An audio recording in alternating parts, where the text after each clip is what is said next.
பாண்டி வந்து வானதிகிட்ட பேசிக்கிட்டு இருப்பான். பேசிகிட்டு இருக்கும்போது, "சொல்லு வானதி" அப்படின்னு சொல்லும்போது, அவ சொல்லுவா, "எங்கே இருக்கிற இப்போ?" அப்படின்னு சொல்லி கேட்கும்போது, "நான் தான் சொன்னேன்ல வீடெல்லாம் அங்க காலி பண்ணிட்டு நாங்க நேரா இங்க தான் வந்திருக்கோம். ரூம்ல இருக்கோம்." அப்படின்னு சொல்லும்போது, "எந்த ரூம்ல?" அப்படின்னு சொல்லி கேட்பா. "எங்க தெருவுக்கு பக்கத்துல இருக்கிற ஒரு அ தெருவுல இருக்கிற ஒரு ரூம்ல தான் லாட்ஜில நாங்க தங்கியிருக்கிறோம்." அப்படி சொல்லும்போது, அவ கேட்பா, "ஏன் எதுக்கு பாண்டி இப்படி? நீ வந்து எங்க வீடு இருக்கும்போது எல்லாரும் எங்க வீட்டுக்கு வந்திருக்கலாம்ல. நீ எதுக்கு அங்க போய் தங்குன?" அப்படின்னு சொல்லி சொல்லும்போது, "ஏய் என்ன சொல்ற?" அப்படின்னு சொல்லி லூசு மாதிரி அப்படின்னு சொல்லிட்டு இருப்பான் அவன். அப்போ பக்கத்துல இருக்கிற இவன் சோழன் சொல்லுவான், "அந்த அளவுக்குலாம் அவனுக்கெல்லாம் அறிவு கிடையாதுன்னு" சொல்லி எட்டி ஃபோன்ல சொல்லுவான். உடனே பாண்டி வந்து ஃபோன அப்படியே டக்குன்னு மறைச்சிருவான். மறைச்சிட்டு க பேசிட்டு திரும்ப இவன்ட்ட சொல்லுவான், "ஏன் வந்து என்ன எப்படி வானதி நாங்க வர முடியும்?" அப்படின்னு சொல்லிட்டு அவன் பேசிட்டுருப்பான். அதுக்கப்புறம் வானதி சொல்லுவா, "எனக்கு கஷ்டமா இருக்கு பாண்டி உண்மைக்குமே. எனக்கு நீங்கலாம் இப்படி வந்து இருக்கிறது வந்து எனக்கு என்னால சாப்பிட கூட முடியல. அதனால எங்க அம்மா நான் அதுக்கு ஃபுல்லா சாப்பிடவே இல்ல தெரியுமா உனக்கு? நான் ஃபர்ஸ்ட்டு டைம் எங்க அம்மா வந்து என்ன பார்த்து சாப்பிடலன்னு சொல்லிட்டு வருத்தப்பட்டாங்க எங்க அம்மா." அப்படிங்கிற மாதிரி அவ சொல்லிகிட்ருப்பா. இவன் உடனே எதுக்காக சாப்பிடாம இருக்க? அப்படின்னு சொல்லிட்டு ஃபீல் பண்ணும்போது, திரும்பியும் வந்து இவன் சொல்லுவான், இப்போ உனக்கு வந்து அவ சாப்பிடலைங்கிறது தான் வருத்தமாக்கும் அப்படிங்கிற மாதிரி இவன் பேசுவான். உடனே டக்குனு ஃபோன மறைச்சிட்டு, "என்ன உனக்கு ஃபோன்ல கேட்குதா உனக்கு?" "நல்லாவே கேட்குது" அப்படின்னு சொல்லிட்டு சோழன் சொல்லிகிட்ருப்பான். அப்போ அதுக்கு அடுத்தது வந்து ப வானதி கேட்பா, "நான் வேணா இப்ப அங்க வரட்டுமா? எப்படியும் உனக்கு ரூம் போட்டிருப்பாங்கல்ல.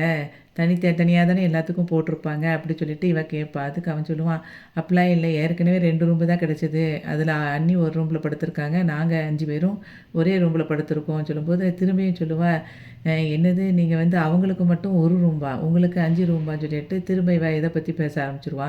"எனக்கு கஷ்டமா இருக்கு பாண்டி, நீங்க இப்படி இருக்கிறது." அப்படி சொல்லும்போது இவன் சொல்லுவான், "எம்மா தாயே! தயவுசெய்து அந்த பேச்சுக்கு டாபிக்குக்கே நீ போகாத. ஏன்னா நான் காலையில பேசுறேன்." அப்படி சொல்லும்போதும், இவன் சொல்லுவா, "என்ன அங்க தான் வரவிட மாட்டேங்க. அட்லீஸ்ட் ஃபோன்லயாவது பேசிக்கிட்டு இரேன்னு" சொல்லிட்டு இவன் பேசிட்டு இருப்பானா, இவன் டகார்னு வந்துச்சு சோழன் வந்து சொல்லுவான், "மனுஷங்க நிம்மதியா தூங்க வேண்டாமா?" அப்படி சொல்லிட்டு டகார்னு அவன்கிட்ட இருந்து ஃபோன பிடுங்கிக்கிட்டு, "ஏய் நாங்கலாம் தூங்க வேண்டாமா? நீ பாட்டுக்கு பேசிட்டு உங்களுக்கு என்ன ரொமான்ஸ் கேட்குதா? இன்னொரு நேரம் ஃபோனு பேசினேன் இருக்கு பார்த்துக்கோ" அப்படின்னு சொல்லிட்டு திட்டி விட்டுருவான். அப்புறம் திட்டி விட்டுட்டு ஃபோன கட் பண்ணிருவான். அப்போ வந்து காலையில எந்திரிச்ச உடனே நிலா வந்து வருவா. வரும்போது கீழ வந்து இவன் நடேசன் உட்காந்துருப்பான். அப்ப என்ன தூங்கி சீக்கிரம் முழிச்சிட்டிங்களான்னு கேட்கும்போது, "இல்ல நான் தூங்குனா தானே" அப்படின்னு சொல்லிட்டு, "எனக்கு எப்படி தூக்கம் வரும்? இந்த சமயத்துலலாம் நான் வந்து எங்க வீட்ல நான் இப்போ வரைக்கும் தூங்கிக்கிட்டு இருப்பேன். எனக்கு இப்போ வந்து தூக்கமே வரல." அப்படிங்கிற மாரி சொல்லும்போது, இவ சொல்லுவா, "இப்போ நீங்க நெனச்சாலும் உங்க வீட வந்து நம்ம வந்து சொந்தம் கொண்டாடலாம். அதுக்கு உடனே அப்ப அதுக்கு என்ன பண்ணணும்?" அப்படின்னு சொல்லி இவன் கேட்பான். "இப்ப அதுக்கு நான் கேட்குற கேள்விக்கு மட்டும் பதில் சொல்லுங்க." அப்படி சொல்லுவான். அப்ப "என்னது?" அப்படின்னு சொல்லி கேட்கும்போது, "இந்த வீட வந்து உங்களுக்கு உங்க அப்பா வந்து உங்களுக்கு தான் சொன்னாரா?" அப்படின்னு சொல்லி கேட்கும்போது, "ஆமா. எங்க அப்பா வந்து இந்த வீட சொத்த பிரிக்கும்போது எனக்கு தான் அந்த வீடு அப்படின்னு சொல்லி சொன்னாரு. எல்லாம் வாய்வழி தான்." அப்படிங்கிற மாரி நடேசன் சொல்லுவாரு. அப்போ வந்து வெறும் வாய் வலிய வச்சுக்கிட்டுலாம் ஒண்ணும் பண்ண முடியாது. அதாவது உங்க தங்கச்சியும், உங்க அண்ணனும் வந்து உங்களுக்கு வீடு கிடையாதுன்னு சொல்லி சொல்றாங்க அப்படி சொல்லும்போது, அது எப்படி அவங்க சொல்ல முடியும்? எனக்கு வந்து இது வந்து என்னோட வீடு. அவங்க வந்து என்ன சொன்னாலும் சரி, இப்ப பார்க்குறியா? நான் வந்து இந்த வீட போய் இப்ப உடைச்சுட்டு நான் உள்ள போட்டுமா? அப்படி இப்படின்னு சொல்லிட்டு அவன் வீராப்பா பேசிக்கிட்டு இருப்பான். நடேசன் திரும்பியும் வந்துட்டு, "நான் இப்பவே பாரு போறேன்" அப்படி சொல்லிட்டு சண்டை போடுறதுக்காக போவான். அப்போ வந்துட்டு நிலா சொல்லுவா, "அங்கிள் கொஞ்ச நேரம் இருங்க. நீங்க இந்த மாதிரி க போறதுக்கா நான் வந்து இப்போ உங்ககிட்ட பேசிக்கிட்டு இருக்கேன். உங்க வீடு உங்களுக்குன்னு நம்ம வரணும்னா, அதுக்கு வந்து நம்ம சில விஷயங்கள் செய்யணும்.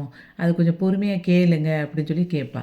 உடனே அதுக்கப்புறம் நிலா சொல்லுவா, "நீங்க பாட்டுக்கு அந்த வீட்ட இடிச்சுட்டு அதாவது அந்த சீல உடைச்சுட்டு உள்ள போனீங்கன்னா, நீங்க ஜெயில்ல தான் இருக்கணும். நான் அதுக்காகவா உங்ககிட்ட இவ்வளோ நேரம் பேசிக்கிட்டு இருக்கேன். கொஞ்சம் பொறுமையா கேளுங்க" சொல்லும்போது, "என்ன சொல்லுமா?" அப்படின்னு சொல்லி கேட்பான். நடேசன். அதுக்கு வந்து அவ சொல்லுவா, இப்போ நம்ம வீட்ல வந்து சின்னதா வேலை பார்த்தா கூட உங்க அதாவது உங்க அந்த தங்கச்சியும், உங்க அண்ணனும் வந்து சண்டை போடுறாங்க. அப்போ அவங்க அந்த அளவுக்கு வந்து ஸ்ட்ராங்கா யோசிக்கிறாங்க. இப்ப இந்த வீட எழுதி குடுக்கும்போது உங்களுக்கு இந்த வீடு தான் உங்களுக்கு தான் அப்படிங்கிறது நீங்க எத வச்சு சொல்றீங்க? அப்படி சொல்லும்போது, அதுக்கு ஏதாவது நமக்கு வந்து ஒரு பேப்பர் இருக்கணும் அங்கிள் அப்படி சொல்லுவா. இவ நிலா சொல்லுவா. அப்ப அவன் சொல்லுவான், "அதுக்கு தான் உயில் இருக்குல்ல" அப்படிம்பான். "அந்த உயில்ல என்ன இருக்கு?" அப்படின்னா, "அந்த உயில்ல எனக்கு இந்த வீடு எனக்குன்னு இருக்கு. கஸ்தூரிக்கு அந்த வீடு அவளுக்குன்னு சொல்லி இருக்கு. அப்புறம் அந்த தோட்டம் எங்க அண்ணனுக்குன்னு இருக்கு. எல்லாமே உயில்ல இருக்கே" அப்படி அதுக்கப்புறம் நிலா சொல்லுவா, இப்ப வந்து அவங்கலாம் அவங்க 2 பேத்துக்கும் கிடைச்ச ப்ராப்பர்ட்டிய அவங்க பேருக்கு மாத்திட்டாங்க. ஆனா நீங்க வந்து உங்க பேருக்கு வந்து அத மாத்தல. இப்ப அதுதான் பிரச்சனையே! அப்படின்னு சொல்லும்போது, நம்ம அவன் சொல்லுவான், "இப்ப எதுக்கு? ஆமா நான் மாத்தல. இப்ப என்ன செய்ய அதுக்கு? நான் எதுவுமே பண்ணல." அப்படி சொல்லும்போது, "ரொம்ப இப்படி வந்து பொறுப்பில்லாம பேசாதீங்க அங்கிள். இங்க வந்து இப்ப அந்த வீட மாத்தாதனால தான் நம்ம வந்து இப்ப வந்து ஹோட்டல் வரைக்கும் இங்க வந்து நம்ம உட்காந்துக்கிட்டு இருக்கோம். உங்க பசங்க ஃபுல்லா அப்படி இருக்கிறாங்க. நீங்க அத கூட கொஞ்சம் கூட யோசிக்க மாட்டேங்கிறீங்களே!" அப்படின்னு சொல்லி நிலா வந்து சொல்லிட்டுருப்பா. உடனே நிலா திரும்ப கேட்பா, "உங்க அப்பா உங்க கூட தானே இருந்தாங்க?" அப்படின்னு சொல்லி சொல்லும்போது, "ஆமா எங்க அப்பா, எங்க அம்மா என் கூட தான் இருந்தாங்க கடைசி வரைக்கும்." அப்படின்னு சொல்லும்போது, "அப்ப இந்த உயில் இங்க தானே இருக்கும்." அப்படின்னு சொல்லி சொல்லுவான். "அந்த உயில் இருந்தா தானே நம்ம வந்து அந்த கேஸ வந்து போடுறதுக்கு கரெக்ட்டா இருக்கும்." அப்படின்னு சொல்லி சொல்லும்போது, நான் வந்து அந்த கேஸ் நடக்கும்போதுலேருந்து நான் கோர்ட்டுக்கும் போனதில்ல, என்ன எதுவும் பண்ணது கிடையாது. நான் அந்த உயில தேடுனதும் கிடையாது." அப்படின்னு சொல்லிட்டு நடேசன் வந்து அசால்ட்டா சொல்லிட்டுருப்பான்.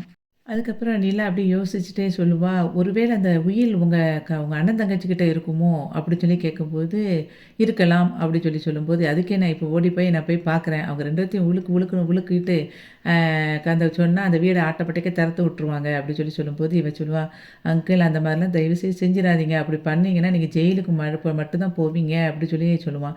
"என் பிள்ளைங்களுக்காக நான் ஜெயிலுக்கு போய் அந்த வீட எப்படியாவது வாங்கி குடுத்துருவேன்." அப்படி சொல்லி சொல்லுவான் நடேசன். அப்போ நிலா சொல்லுவா, "நீங்க இந்த மாதிரி பண்ணுனீங்கன்னா, நீங்க ஜெயிலுக்கு மட்டும் தான் போவீங்களே ஒழிய, வீடுலாம் நமக்கு கிடைக்கவே கிடைக்காது. வீடு கிடைக்கணும்னா நமக்கு அந்த உயில் மட்டும் தான் தேவை." அப்படின்னு சொல்லிட்டு அவ சொல்லுவா. சொல்லிட்டு, இந்த உயில் எழுதுனத பத்தி உங்க சொந்தக்காரங்களுக்கு யாருக்காவது தெரியுமா?" அப்படின்னு சொல்லி அவ கேட்கும்போது, சொந்தக்காரங்களே இல்லைன்னு சொல்லிக்கிட்டு இருக்கேன்." அப்படின்னு சொல்லி சொல்லுவான் நடேசன். அப்போ இவ சொல்லுவா, "ஐயோ! உங்ககிட்ட என்னால பேசக்கூட முடியல." அப்படின்னு சொல்லிட்டு ஃபீல் பண்ணி நிலா பேசிட்டு இருப்பா. அதுக்கப்புறம் நிலா சொல்லுவா, "அங்கிள் தயவுசெய்து நான் சொல்றத கொஞ்சம் கேளுங்க.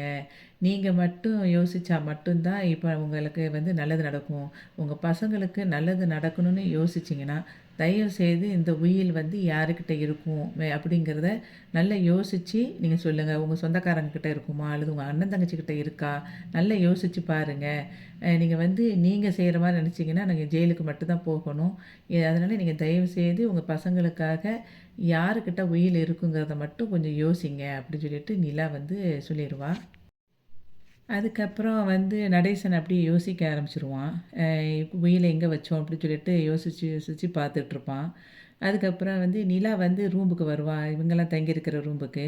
வந்துட்டு பார்த்தானா, அங்கங்க கிடக்கும். அப்போ ஏற்கனவே சேருன்னு ஏசிட்டுருப்பா. "என்னடா இப்படி குப்பையா வச்சிருக்கீங்க வீட, ரூம" அப்படின்னு சொல்லிட்டு. இவளும் உள்ள எட்டி பார்த்துட்டு சொல்லுவா, "என்ன இப்படி கிடக்குது?" அப்படின்னு சொல்லி சொல்லும்போது, நிலா சொல்லுவா. அப்போ அதுக்கு இவன் சோழன் சொல்லுவான், "ஆமா, எங்களுக்கு என்ன உங்கள மாதிரி ஒரு ரூம்பா குடுத்துருக்காங்க எல்லாருக்கும் ஆளாளுக்கு.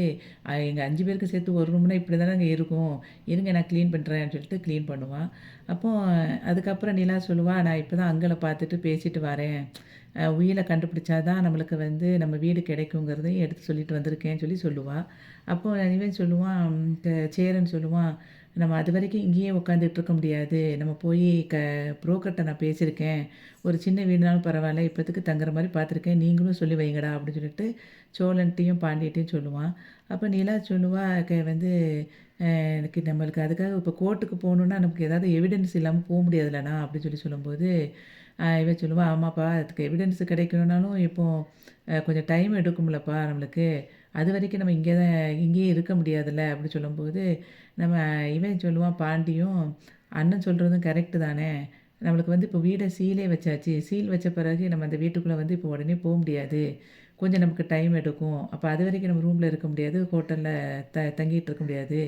அதனால வாடகை வீடு ஏதாவது ஒண்ணு பார்த்தான்னா கரெக்ட்டா இருக்கும்ல." அப்படி சொல்லும்போது, இவன் சொல்லுவா, "நம்ம அதுக்கும் கரெக்ட்டு தான். ஆனா எவிடன்ஸ கொஞ்சம் கரெக்ட்டா நம்ம சீக்கிரம் பார்த்துட்டோன்னா, நம்ம எடுத்து வீடு பார்க்குற அவசியமே இருக்காது. நமக்கு வந்து நம்ம வீட்டுக்கே போயிரலாம். நான் அதுக்காக தான் சொல்றேன்." அப்படி சொல்லிட்டு நீலா சொல்லிட்டுருப்பா. பல்லவன் சொல்லுவான், "அவர் உயிலே அப்படி இருந்தாலும் அவர் பேர்ல இருக்குங்கிறதுக்கு நமக்கு என்ன அ ஒ நிச்சயம் இருக்கு அண்ணி" அப்படின்னு சொல்லும்போது, "நமக்குமே யார் பேர்ல இருக்குன்னு தெரியாதுல்லடா" அப்படின்னு சொல்லிட்டு அவ சொல்லுவா. அதுக்கப்புறம் சேரன்ட்ட, "நீங்க வீடு பார்க்குறதுக்கு க நீங்க இப்போ வீடெல்லாம் பார்த்துட்டீங்க அப்படின்னா, நம்மளுக்கு வந்து இந்த கேஸ்ல திரும்ப வந்து நம்ம ப்ரூவ் பண்றதுக்கு இந்த உயில தேடணுங்கிற எண்ணமே இல்லாம போயிரும். அதனால ஃபர்ஸ்ட்டு நம்ம இந்த வீட பார்க்குறதுக்கு பதிலா, இந்த முயல தேடுறதுக்கு மட்டும் பார்ப்போம். உங்களுக்கு சொந்தத்தில யாரும் தெரிஞ்சவங்க இருக்காங்களாண்ணா? தெரியுமான்னு யோசிச்சு பாருங்கன்னு ஒன்னும் எங்களுக்கு அவ்வளவா சொந்தக்காரங்களே கிடையாதுப்பா அப்படின்னு பேசிகிட்டு இருக்கும்போதே சர்ப்ரைஸ் அப்படின்னு சொல்லிட்டு இவ வருவா வானதி. உடனே எல்லாரும் ஷாக்காகி பார்ப்பாங்க. பார்த்தோன்னே சொல்லுவாங்க, "அ என்ன நீ எதுக்கு இப்போ வந்திருக்க?" அப்படின்னு சொல்லி எல்லாரும் கேட்பாங்க. கேட்கும்போது இவ சொல்லுவா, நான் நீங்க எல்லாரும் இங்கே இருக்கீங்க அப்படின்னு சொன்னோனே வந்தேன். அப்போ யார் சொன்னா அப்படின்னு பாண்டி தான் சொன்னான்னோனே பாண்டி சொல்லுவான், நான் கேட்டா அதனால சொன்னேன் அப்படின்னு சொல்லிட்டு பேசிகிட்டு இருக்கும்போதே இவன் சொல்லுவான் சோழன், இப்போ இருக்கிற பிரச்சனையில இது வேற அப்படின்னு சொல்லிட்டு பேசிகிட்டு இருப்பான். அப்போ உடனே பாண்டி வந்து வா வானதி வெளியே அப்படின்னு சொல்லிட்டு 2 பேரையும் அவளை கூட்டிகிட்டு போயிடுவான் வெளியே.